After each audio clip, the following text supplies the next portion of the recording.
آقا علیہ الصلوۃ والسلام نے ایک دن صحابہ کو بلایا اور اپنے ممبر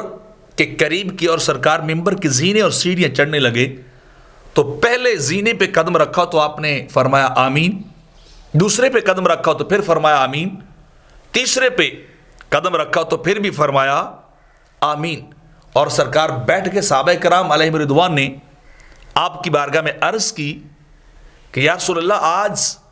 آپ نے آمین آمین بار بار فرمایا ہے، لیکن ہم نے تو ایسی کوئی چیز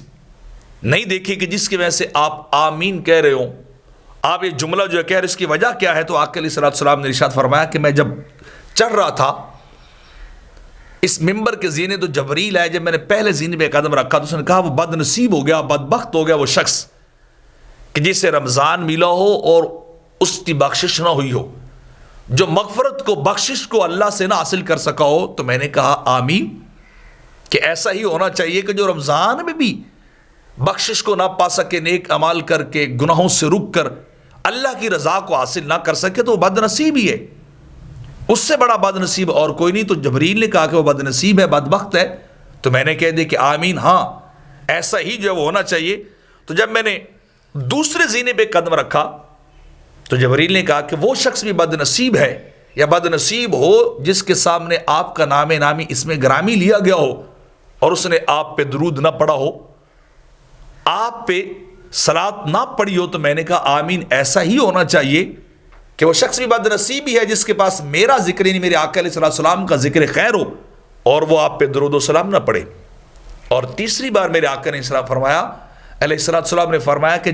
میں نے تیسرے زینے اور سیڑھی پہ قدم رکھا تو جبریل نے کہا کہ وہی بدبخت انسان ہے کہ جو